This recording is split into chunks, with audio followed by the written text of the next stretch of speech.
रायगड, महाराष्ट्रासह देश विदेशातील ताज्या बातम्या पाहण्यासाठी मॅक्स इंडिया लाईव्ह चॅनलला सबस्क्राईब करा आणि बेल आयकॉन दाबायला विसरू नका. बोला काय रे, काय नसेल तर निघतो मी. बोलिए.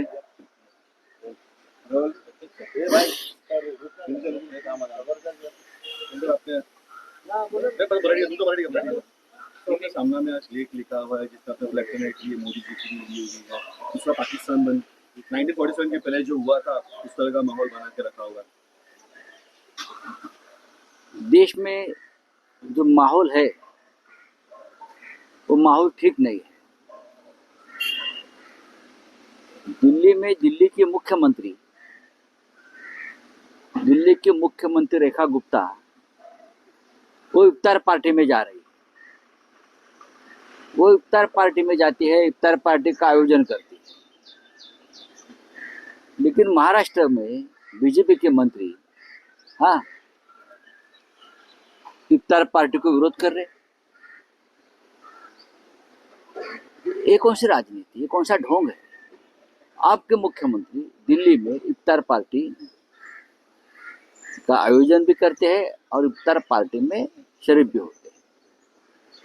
लेकिन आपकी एक पार्टी बीजेपी महाराष्ट्र में आपके जो मंत्री है तो इफ्तार पार्टी को विरोध कर रहे हैं, मुसलमानों के खिलाफ अनाप शनाप बयान दे रहे हैं. तो नरेंद्र मोदी जी ने उसके ऊपर उनकी भूमिका क्या है ये बताना चाहिए. भारतीय जनता पार्टी की भूमिका स्पष्ट दिखती है कि किसी भी हालत में इस देश में तनाव पैदा हो, दंगे हो. जब तक दंगे नहीं होते, तनाव पैदा नहीं होता है, तब तक वो चुनाव नहीं जीत पाते, वे इलेक्शन नहीं कर पाते. महाराष्ट्र की आप देखिए हालत क्या है, देश की हालत देखिए. होली भी आई और उनका नमाज भी आई, अगर जुम्मा का नमाज है, एक दिन में आ गया तो दोनों के ऊपर कोई पहाड़ नहीं गिरता है. दोनों धर्मों के लोगों ने संयम रखना चाहिए था और चाहिए और रखा भी है, ऐसा नहीं है. लेकिन महाराष्ट्र में कुछ जगह पर ये जो नव हिंदुत्ववादी है, कल तक किसी और पार्टी में थे, कल तक आरएसएस को गालियां दे रहे थे, कल तक बीजेपी को गालियां दे रहे थे, कल तक वीर सावरकर को गालियां दे रहे थे. अब बीजेपी आ गए और बीजेपी में आकर पावन हो गए. और अब यहाँ आकर जिस तरह से उनकी भाषा चल रही है वो ठीक नहीं है भाई. मुसलमानों के लिए अलग दुकान, हिंदुओं के लिए अलग दुकान, ऐसा देश चलता है क्या? ऐसा कभी देश अखंड रहता है क्या? एक जगह पे हम अखंड हिंदुस्तान की बात करते हो और हिंदुस्तान में ही आप दो राष्ट्र बना रहे हैं. एक हिंदू राष्ट्र मुसलमान है, दूसरा मुसलमानों का राष्ट्र बना रहे हैं. यही हालत 1947 से पहले, विभाजन से पहले हमारे देश में थी. तब डॉक्टर आम्बेडकर जी ने कहा था कि भारत में मैं दो राष्ट्र देख रहा हूँ, हिंदू और मुसलमान. ये ठीक नहीं. लेकिन सर और एक बात कि आपने उसी में लिखा है, मोहन भागवत जी की आपने तारीफ की है, कहा है कि मोहन भागवत जी कहते हैं हिंदू मुस्लिम का डीएनए सेम है. लेकिन अभी जो न्यूली ज्वाइंड है उनको ये अग्री नहीं है. तो ये कौन है? देखिए, मोहन राव भागवत जी बार बार इस प्रकार के बयान देते हैं. हिंदू मुसलमानों ने एक साथ काम करना चाहिए, हमारा उनसे कोई झगड़ा नहीं है, हमारा डीएनए एक है दोनों का. ये अगर मोहन भागवत साहब का बयान बार बार आता है तो अमल कौन करेगा? आपकी पार्टी सत्ता पे है, बीजेपी तो आपकी पार्टी है ना, कितने भी वो नाक है हाथ ऊपर करे. लेकिन बीजेपी तो उनकी पार्टी है, उनकी बनाई हुई पार्टी है, आपका नियंत्रण में आपकी पार्टी है. तो जिस प्रकार के लोग बीजेपी में शामिल हुए हैं और शामिल किए हैं, उनके ऊपर नियंत्रण कौन रखेगा? उनके जो मुंह चल रहा है उनको शिलाई कौन मारेगा? आप देश का माहौल बहुत बिगाड़ने की कोशिश कर रहे हैं आप लोग. तो औरंगजेब की खबर है उसको हटाने की बात की जा रही है और सरकार इसमें चुप है, माहौल खराब. नहीं, सरकार चुप नहीं. सरकार ने वहाँ सीआरपीएफ का प्रोटेक्शन दिया है. सरकार ने उनको कवर बचाने के लिए अपने ही लोगों से प्रोटेक्शन दिया. अच्छी बात है, ये सरकारी मामला है, उसका ऊपर कोई व्यक्तिगत टिप्पणी करना ठीक नहीं. ये सरकारी मामला है, ये लॉ एंड ऑर्डर का मामला है, तो देवेंद्र फडणवीस जी देखेंगे और अमित शाह जी देखेंगे, दोनों का मामला है। बीजेपी के कुछ नेता है वो हलाल झटका और मल्हार पे राजनीति खेल रहे हैं, जहाँ पे नासिक में विरोध किया जा रहा है इस चीज को लेकर। देखिए सब जगह पे विरोध हो रहा है। मैं तो ये बोल रहा हूँ ना, हिंदुओं के लिए अलग दुकान मटन का और मुसलमानों के लिए अलग, ये क्या है चलाया देश में तमाशा? आप लोगों ने क्या चलाया तमाशा? अरे महाराष्ट्र में 2 सालों में 3,000 से ज्यादा किसानों ने आत्महत्या की है। आप देखो, कल भी एक बुल्ढाना में एक किसान ने आत्महत्या की। 3,000 के लगभग किसान अगर आत्महत्या करते हैं महाराष्ट्र में, और आप हलाल और झटका पे बात कर रहे हो, हाँ ये कौन सा देश चला रहे आप? बेरोजगार आत्महत्या कर रहे हैं, महिलाएं आत्महत्या कर रही है, कौन सा देश चल रहा है? ये हिंदू मुसलमान करने से ये सब समस्या खत्म हो जाएगी क्या? सर यूपी में इनडायरेक्टली हिंदू माफियाज को सपोर्ट कर रहा है गवर्नमेंट, ऐसा आपने आज सामना के देखने भी दिखा है। और दूसरी तरफ ये भी कहा है कि मोदी जी को हाइड करना था जो भी ट्रम्प ने डिसरिस्पेक्ट किया है, इसलिए ये हिंदू मुस्लिम। ये तो सच है, जब भी कोई संकट आता है राजनीतिक या सरकार घिर जाती है, तो हिंदू मुसलमान का एक मामला उठा लिया जाता है और हमारे लोग भी भ्रमित हो गए। चला बोला सर, ते रोखोच्या संदर्भात काय? आपण एक संज्ञा मानलेली आहे की 2 राष्ट्रांमध्ये हिंदू पाकिस्तान निर्माण होईल, असं पुढच्या 10 वर्षात किंवा मागच्या 10 वर्षात देश विभक्ता जातोय, 2 तुकड्यामध्ये हे करा. काय नेमकं म्हणायचं, कोणत्या गोष्टीवरून आपल्याला असं वाटतं तर की तुम्हालाही वाटलं पाहिजे, हा देश विभाजनाकडे चाललेला आहे। 1947 करना था जो भी ट्रम्प ने डिसरिस्पेक्ट किया है, इसलिए ये हिंदू मुस्लिम। ये तो सच है, जब भी कोई संकट आता है राजनीतिक या सरकार घिर जाती है, तो हिंदू मुसलमान का एक मामला उठा लिया जाता है और हमारे लोग भी भ्रमित हो गए। चला बोला सर, ते रोखोच्या संदर्भात काय? आपण एक संज्ञा मानलेली आहे की 2 राष्ट्रांमध्ये हिंदू पाकिस्तान निर्माण होईल, असं पुढच्या 10 वर्षात किंवा मागच्या 10 वर्षात देश विभक्ता जातोय, 2 तुकड्यामध्ये हे करा. काय नेमकं म्हणायचं, कोणत्या गोष्टीवरून आपल्याला असं वाटतं की तर तुम्हालाही वाटलं पाहिजे, हा देश विभाजनाकडे चाललेला आहे। 1947 च्या आधीची परिस्थिती आणि आता त्या परिस्थितीमध्ये मला फार फरक दिसत नाही, आम्हाला सगळ्यांनाच। जेव्हा पाकिस्तान निर्माण होत होता तेव्हा या देशामध्ये काही लोकांनी ही परिस्थिती निर्माण केली।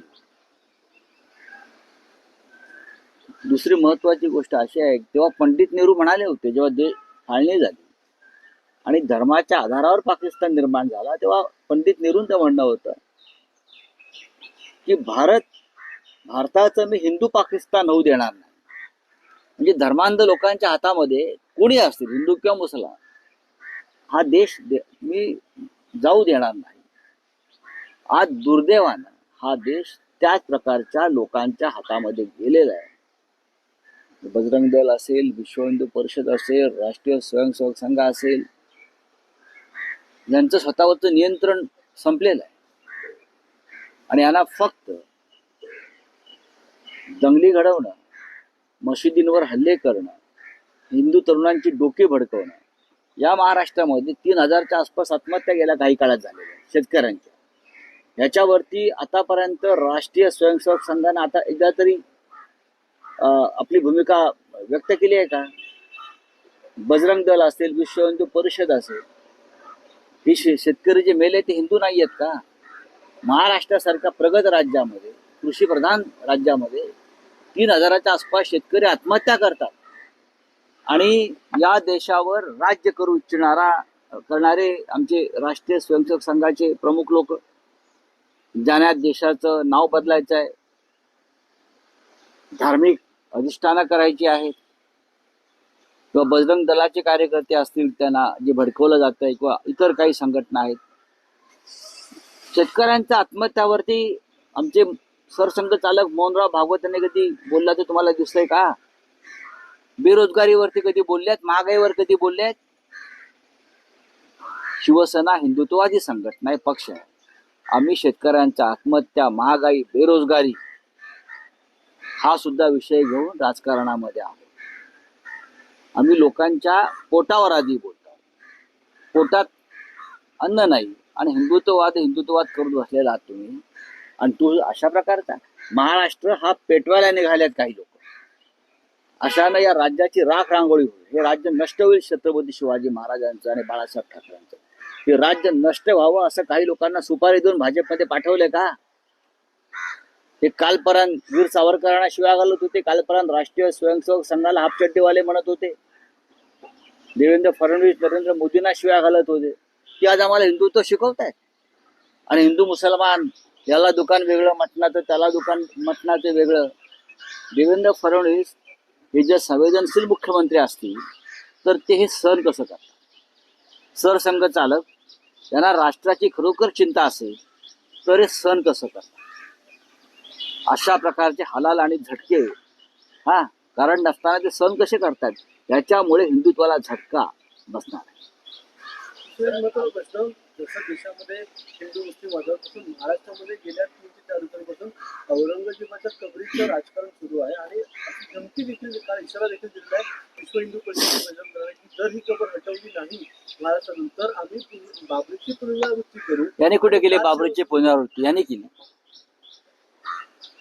ते पळून गेले, आम्ही होतो, आमच्यावर अजून खटले सुरू आहेत. ते कुठे होते? हे जे म्हणतायत ना आम्ही हे करू आम्ही ते करू,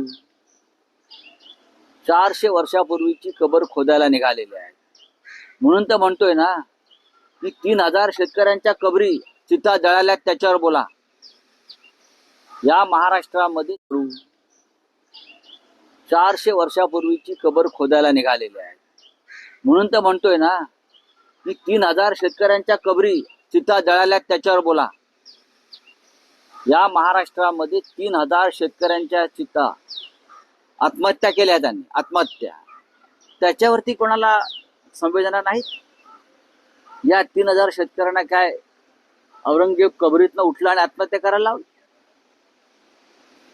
त्याच्यावर उत्तर द्यावं ना. महागाई बघा, बेरोजगारी बघा, लोक रस्त्यात. या बेरोजगार मुलांच्या डोक्यामध्ये फालतू बरं का धर्मांधता भरवून त्यांना दंगलखोर बनवलं जातं. काश्मीर मधला तरुण दंगलखोर का झाला? त्याच्या हातात दगड का आले? कारण त्याच्या हाताला काम नव्हतं, म्हणून तो दंगलखोर झाला. आज दुर्दैवानं या महाराष्ट्रामध्ये तीच परिस्थिती मला दिसते आहे. हे कटू सत्य आहे. या सगळ्या महत्वाच्या विषयांवरून म्हणजे बेरोजगारी, महागाई, या सगळ्या महत्वाच्या विषयांवरून लक्ष हटवण्यासाठी महागाई, बेरोजगारी बरं का, शेतकऱ्यांच्या आत्महत्या, यावरून लक्ष हटवण्यासाठी प्रत्येक पावलावर हिंदू मुसलमानांचा प्रश्न निर्माण केला जातो. प्रत्येक पावलावर. मी उदय सामंत यांचं अभिनंदन करतो. त्यांनी राजापुरामध्ये संयमानं भूमिका घेऊन 2 समाजामध्ये जो तेढ निर्माण झाला होता तो संपवायचा प्रयत्न केला. कोकणामध्ये अशा दंगली कधी घडल्या नव्हत्या. ते कालचे पादरे पावटे आले हिंदुत्वाच्या नावाने आणि दंगली घडवतायत कोकणामध्ये हिंदू मुसलमानांच्या नावावर. कोकणाची राख रांगोळी करायची.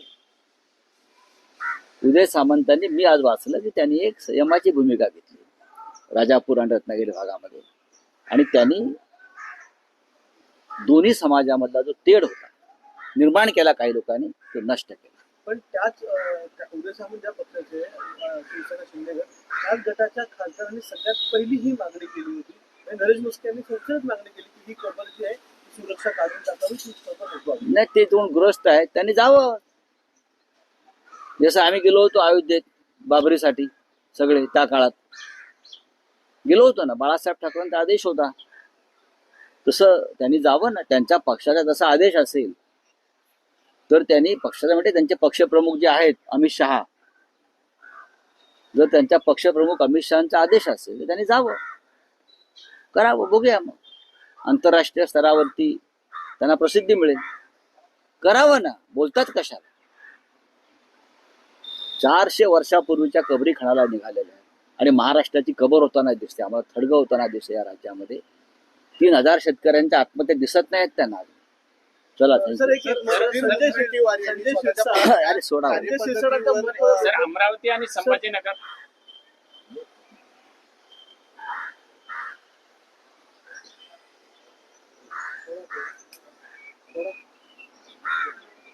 थोड़ा सा काढा